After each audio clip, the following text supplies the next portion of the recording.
Hey there and welcome to the Fast Break. My name's Andrew Beaton. I'm alongside Bobby Colton, and we're here to preview Saturday's top 5 action at Cameron Indoor Stadium between the number 5 Miami Hurricanes and the number 3 Duke Blue Devils. But Bobby, before we talk about this game Saturday, let's talk about what happened Duke Thursday when they were upset by Virginia. What happened there?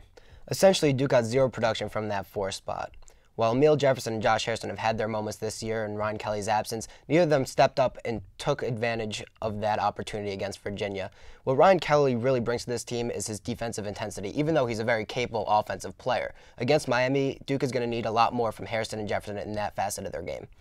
And it's interesting to wonder whether or not Kelly's going to play against Miami, because he had originally said he wasn't coming back until Virginia Tech or North Carolina. But he dressed and warmed up with the team against Virginia, and that's seemingly the last step to coming back. And there's a little bit of gamesmanship between the coaches here. After Reggie Johnson really unexpectedly came back in the first game between the two teams, it's as if Coach K is playing little mind games with head coach Jim Larrañaga about whether or not Kelly can come back. And regardless of whether or not he plays, it looks like he probably wouldn't play a ton.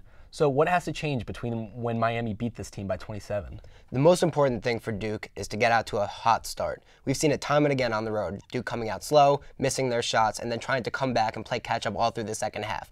Now, that hasn't been as big a problem at home for this team. So expect to see Duke try to set the tone early with their jump shooting, really get the crowd into it, and try to put away Miami early before they get into crunch time.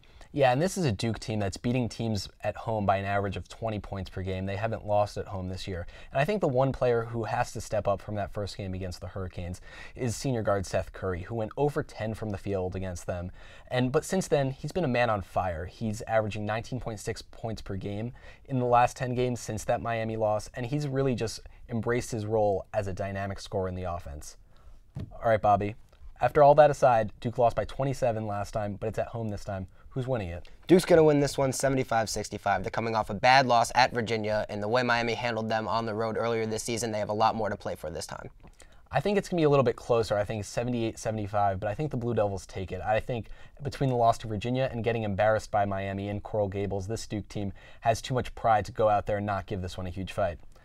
Thanks for stopping by the Fast Break. For Bobby Colton, I'm Andrew Beaton, and make sure to check back here for your post-game coverage.